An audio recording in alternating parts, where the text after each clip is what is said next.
Visão muito famosa do Vale de Osso Seco. Só que é necessário a gente entender que Israel, nessa época, estava dividido. Houve uma divisão após a morte de Salomão. Por volta do ano 931, houve uma divisão. Israel era um, mas após a morte de Salomão, Israel passa a ser dividido. O seu filho Roboão, ele passa a governar. Mas um servo de Salomão, Efrateu, chamado Jeroboão, ele vai formar uma rebelião, aonde vai causar divisão. Aonde vai causar divisão e vai existir dois povos. Vai existir nessa leva, juntamente com Jeroboão, 10 tribos, formando a tribo do norte. E 2 tribos formando a tribo do sul. Então vai ficar um povo dividido. E o reino do norte, ele vai sobreviver até 722 antes de Cristo.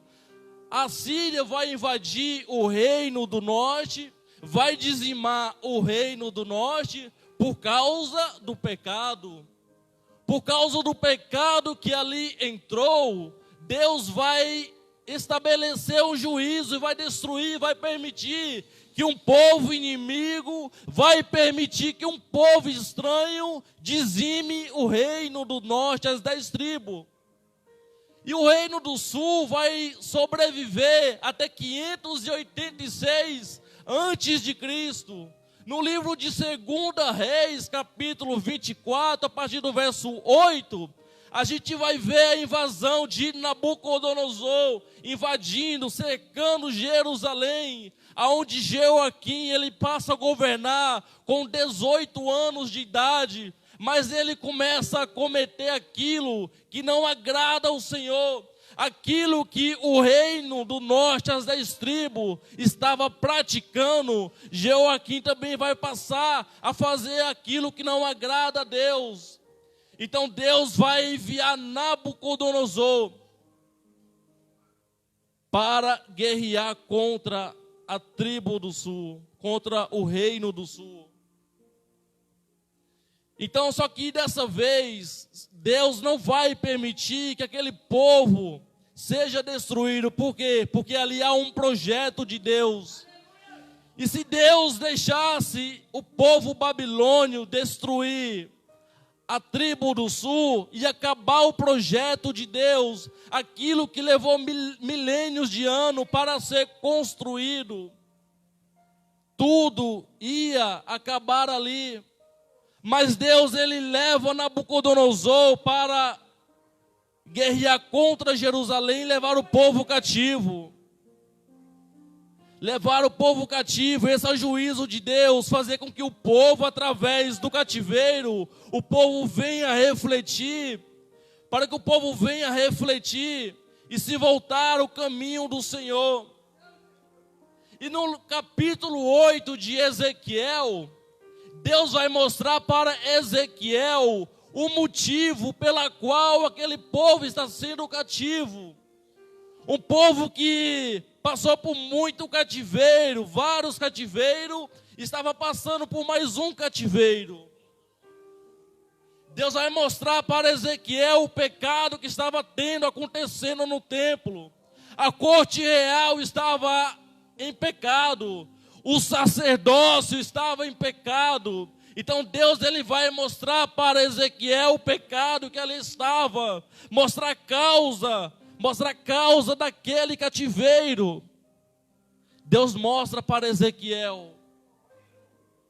E aqui no capítulo 37, Deus vai mostrar para Ezequiel um vale cheio de ossos. E a gente vê o sobrenatural de Deus, que Deus, ele pega Ezequiel em espírito e começa a mostrar para Ezequiel um vale cheio de ossos. Eu creio que Ezequiel ali, ele começa a imaginar, a pensar, se havia ossos, é porque ali houve guerra, houve batalhas. E aquele povo ali, aqueles ossos eram muitos cadáveres mortos. Eu creio que ele começa a imaginar dessa forma. E Deus começa a mostrar o entorno daquele vale para Ezequiel. Veja que Ezequiel ele não passa dentro do vale, mas só ao redor. Porque quem estava dentro daquele vale representava a morte. Ali estava representando a morte. E Ezequiel estava vivo. Então Deus começa a levar Ezequiel em espírito, rodeando, contornando aquele vale. Mostra para Ezequiel aquele vale cheio de ossos. Então Deus faz a seguinte pergunta para Ezequiel: será possível esses ossos retornarem à vida? Ezequiel vai responder: Senhor, tu o sabes. Ezequiel sabia que a vontade de Deus vai prevalecer. Ele não sabia se poderia, mas se Deus quisesse, poderia ter vida. Ele vai falar: o Senhor Jeová, tu o sabes. Então Deus ele manda Ezequiel profetizar. Profetiza, filho do homem. Profetiza sobre esse vale. Profetiza sobre esses ossos para que haja vida. Profetiza para que haja vida. E Ezequiel ele começa a profetizar conforme o Espírito mandava ele profetizar. Ele não profetizava conforme a carne dele queria profetizar. Porque hoje a gente vê muitas profecias, as pessoas profetizando segundo a carne. Mas Ezequiel ele vai profetizar conforme o Espírito manda ele profetizar. E veja que quando ele profetiza, algo acontece. Quando profetizamos através da direção do Espírito Santo, algo tem que acontecer. Quando a profecia ela é direcionada pelo Espírito Santo, algo vai acontecer. Mas quando eu profetizo conforme o meu querer, conforme a minha carne, nada acontece. Entra ano, passa ano e nada acontece. Profetiza, filho do homem, para que haja vida sobre esses ossos. E sabereis que eu sou o Senhor. Então Ezequiel ele vai profetizar. Aqueles ossos vai ter tendões, vai ter carne, vai ter pele. Conforme Deus mandou ele profetizar. Mas algo ainda faltava. Algo lhes faltava. Algo mais importante faltava para aqueles ossos. Além de carne, além de peles, além dos tendões, dos músculos. Algo mais importante faltava. Então Deus vai mandar Ezequiel profetizar para que haja vida. Para que haja o espírito de vida. E ali era Deus confirmando a sua promessa para aquele povo. Aquele vale representava vida, sonhos, projetos, tudo morto. Pessoas que não tinham mais sonhos, pessoas que não sonhavam mais, pessoas que não projetavam mais, pessoas que andavam para um lado, andavam para outro, mas não tinha vida, não tinha presença. E aquele povo, por muitos anos fora da sua terra natal, aquele povo esqueceu da promessa. Vê que aquele povo estava ali, não estava no cativeiro para a morte, mas era um cativeiro de 70 anos, para quê? Para reflexão. Para que aquele povo viesse a refletir e se converter de verdade. Porque vários profetas tinham profetizado acerca da queda de Judá, alertado. Isaías, Jeremias, Abacuque, Miqueias, Sofonias, Amós, Joel. Esses profetas tinham profetizado, alertado Judá acerca do pecado. Sabe quando Deus fala comigo e fala com você, mas nós não dá ouvido, pagamos para ver. Assim aconteceu com Judá. E quando Deus ele quer fazer algo grande, algo grandioso, Ele fala por mais de uma boca. E Deus usou muitos profetas para alertar Judá acerca do pecado. Mas eles viraram a costa para Deus, não deram ouvido para Deus. Então pagaram para ver e o preço foi alto. 70 anos de cativeiro. Assim acontece quando Deus fala conosco, através de sonho, através de um profeta. Mas eu e você decidimos não dar ouvido, esperamos aquilo acontecer. E muitas das vezes o preço é alto, muito caro. Então Judá vai para o processo, um processo doloroso, um processo de cativeiro, 70 anos, longe da sua terra. Só que para aquele povo havia uma promessa, e aquele povo tinha esquecido dessa promessa. Deus tinha prometido para Abraão. Deus prometeu um filho para Abraão, e falou para Abraão que dele ia fazer uma grande nação. Só que ali era um povo. Até então era um povo, não era uma nação, mas era um povo com promessa. Só que aquele povo no cativeiro, na Babilônia, naquele vale, não lembrava mais dessas promessas. Então aqueles ossos secos, eram todas essas promessas mortas na vida daquelas pessoas. Não se edificava mais, não se consagrava mais, longe da sua terra, estava longe de Deus. Mas estava guardado. Aquele povo estava guardado mesmo na terra do inimigo, o cativeiro.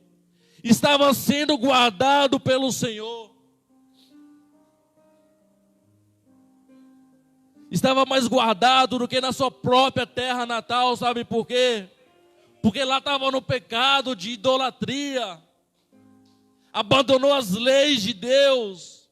Abandonou a vontade, o querer de Deus. Estava adorando Baal, Aserá. Adorando imagens de escultura. Fazendo aquilo que não agrada a Deus. Então Deus permite o cativeiro, mas para a correção.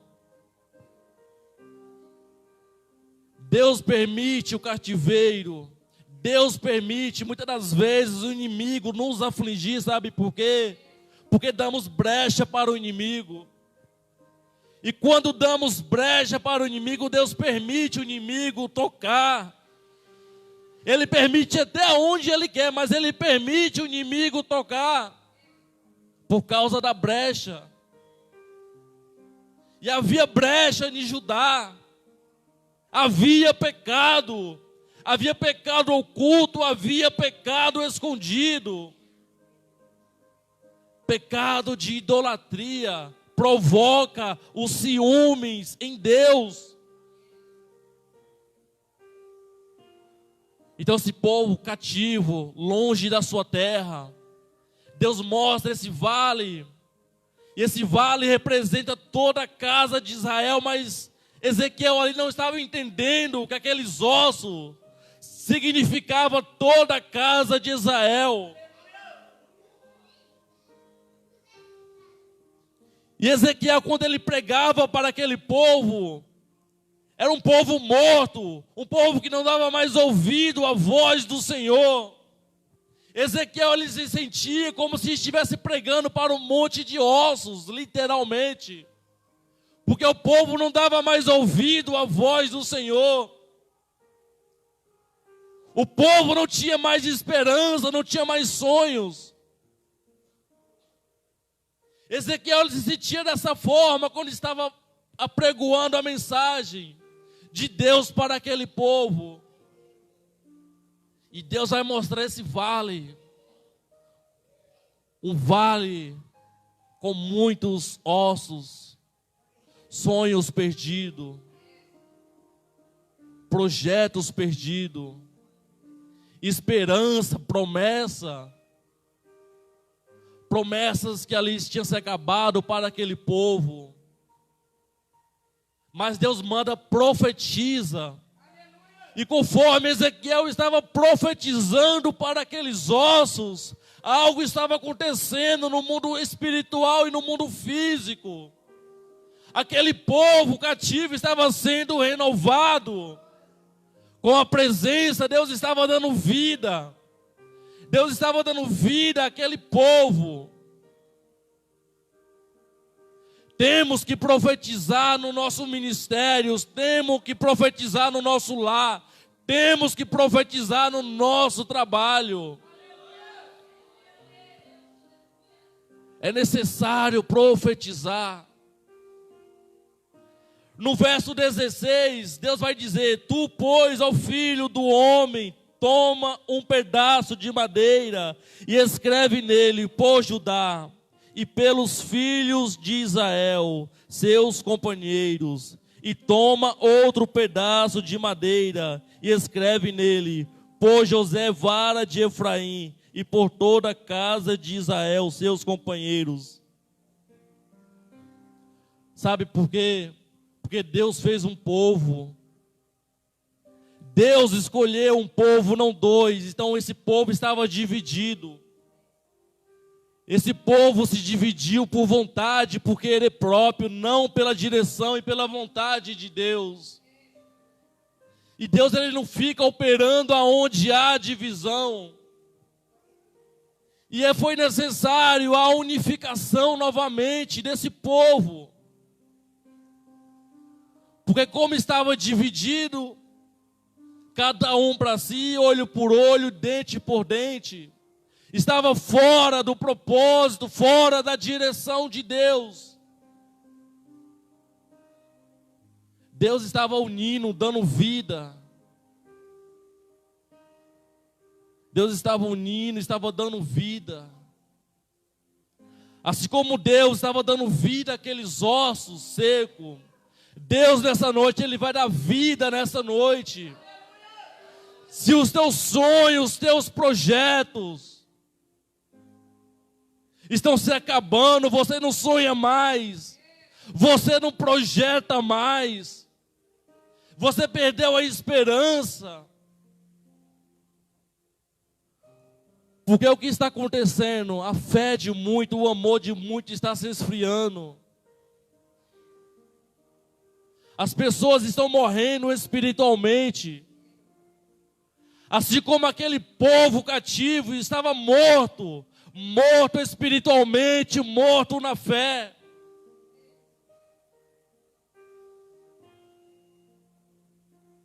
Como zumbis andando para um lado, andando para o outro, mas sem esperança, sem vida, sem o Espírito de Deus. Talvez você se encontre dessa forma. Não sonha mais, não projeta mais, não tem mais projeto, não tem mais esperança de dias melhores. Acha que essa enfermidade não vai passar. Acha que as coisas não vão melhorar. Talvez você se encontre dessa maneira, morto espiritualmente. Mas Deus, Ele vai dar vida. Pois assim como Ele deu vida para aquele povo, para o seu povo, assim também Jesus, Ele vai dar vida para a sua igreja. Assim também Jesus, Ele vai estar renovando a sua igreja, dando vida à sua igreja. Sonhe mais, projete mais, tenha mais projeto, mais sonhos, mais esperança. Tenha mais vida. Pois um homem, uma pessoa sem sonho, que não arquiteta mais, não tem mais projeto, se encontra morta. E é necessário a gente estar projetando, fazendo sonhos, fazendo projeto para que Deus ele venha realizar, cumprir nas nossas vidas. Como está a tua vida espiritual diante de Deus? Como você se encontra diante de Deus? Porque a gente tem um hábito muito ruim. Assim como Judá, aquele povo, estava praticando, provocando os ciúmes de Deus, praticando a idolatria, saindo da presença, esquecendo da promessa, esquecendo daquilo que Deus fez no deserto, esquecendo daquilo que Deus falou para Abraão, para Isaac, para Jacó, esqueceu daquilo que Deus falou para Elias, para Moisés, esqueceu dos projetos, dos sonhos de Deus, das promessas de Deus. A gente fica um tempo na igreja, outro tempo no mundo. Um tempo na igreja, outro tempo no mundo. Muitas das vezes a gente consegue retornar para a presença. Mas isso é perigoso porque numa dessa algo acontece e você morre fora da presença. Deus fala. Deus usa seus servos, Deus fala. Deus fala com você, Deus fala comigo. E muitas das vezes a gente vira as costas para aquilo que Deus fala. Não vamos fazer como Judá fez. Porque Deus usou muitos e muitos profetas. Não só um, não dois, não três. Deus usou seus profetas, falou, advertiu aquele povo. E qual é o anúncio de hoje? Jesus está voltando. Jesus, ele está voltando. Os sinais estão acontecendo dia após dia. Jesus está voltando, mas porventura ele vai encontrar fé quando ele retornar.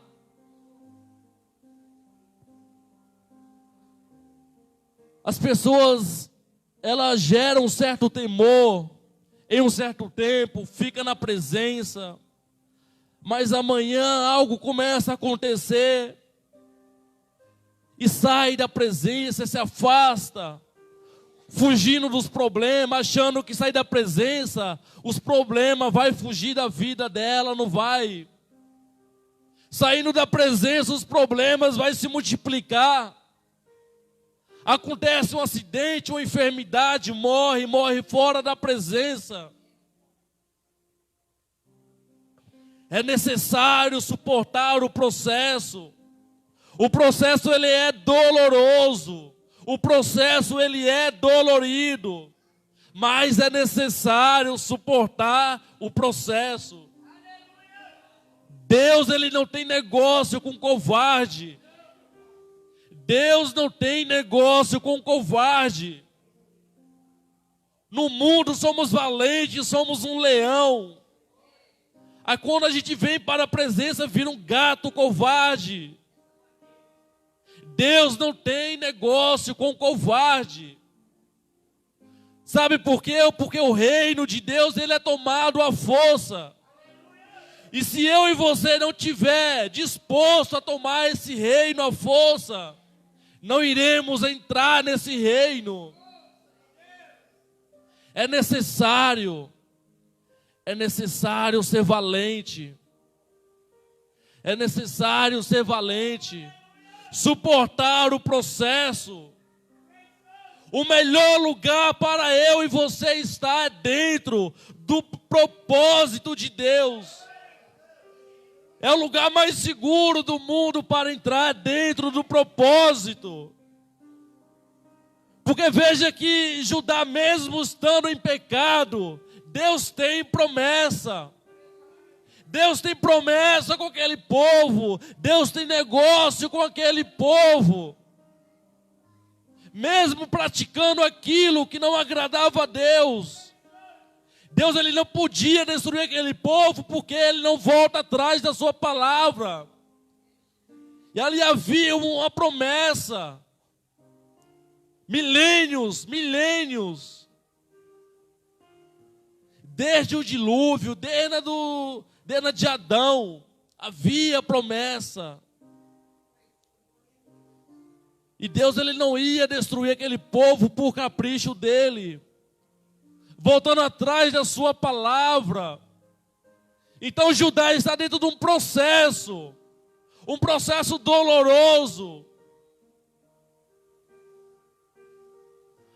Às vezes eu e você praticamos aquilo que não agrada a Deus e algo vai acontecer, pois todo pecado há uma consequência. Nossos atos, as nossas atitudes, há uma consequência. A lei da semeadura, vamos colher aquilo que plantamos. E o que eu e você está plantando?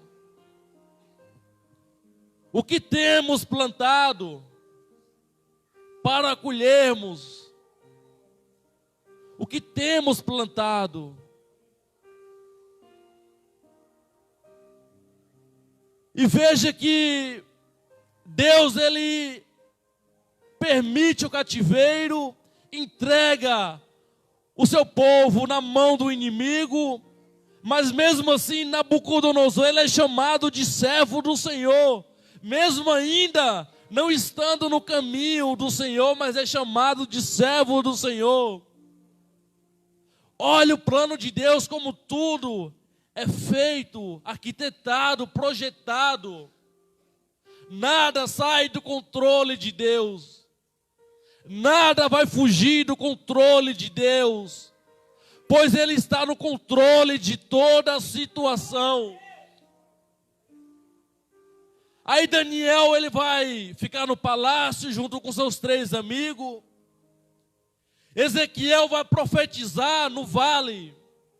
Então Daniel vai cuidar do povo que está na cidade. Ezequiel vai cuidar do povo que está no vale. Deus ele nunca deixa o povo sem ouvir a sua voz, sem ouvir a sua palavra. Dá ouvido quem quer. Mas ele sempre vai deixar pessoas, seus profetas. Cuida de uma parte que está no vale e outro cuidando de uma parte que está na cidade. Pois os mais nobres estavam na cidade e os de classe mais inferior estavam no vale, trabalhando no vale. Mas lá estava Ezequiel. E Deus vai pegar Ezequiel, levar, mostrar esse vale para Ezequiel. E ver que Deus vai levar pessoas aonde alguns não vai chegar, mas vai levar aquele que tem compromisso com a verdade, aquele que tem compromisso com a sua palavra. Deus ele vai levar a lugares que não vai levar outras pessoas. Deus vai mostrar para aquele que jejua, aquele que ora, aquele que lê a sua palavra. Ele vai mostrar algo profundo.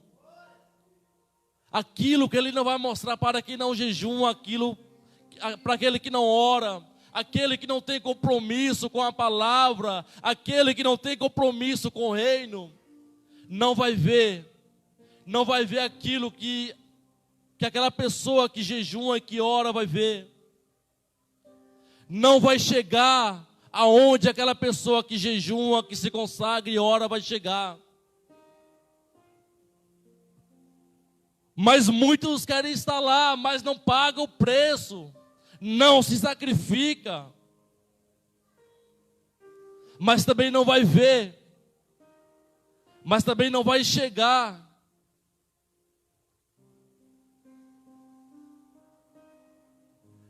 É necessário a gente ter vida com Deus. A palavra de Deus diz que uma árvore ela é conhecida pelo seu fruto. Eu creio que todo mundo aqui conhece a maçã, mas muitos, se passarem por um pé de maçã, não vai conhecer a maçã, não vai conhecer que ali é um pé de maçã.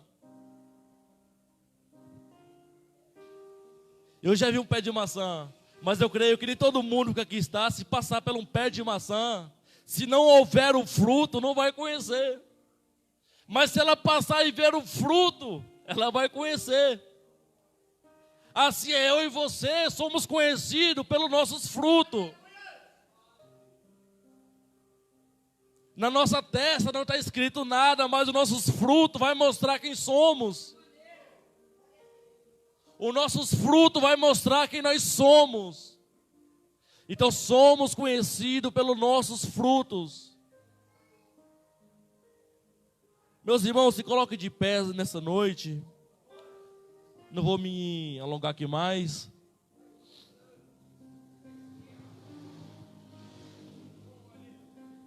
Que Deus tenha falado com você nessa noite. Pois a palavra de Deus, ela nunca volta vazia. A palavra de Deus, ela nunca volta vazia. Assim como aquele semeador, ele saiu a semear. Sementes caindo à beira do caminho. Nem todo mundo vai entender, compreender a palavra do Senhor. Sabe por quê? Porque nem todo mundo quer dar ouvido à voz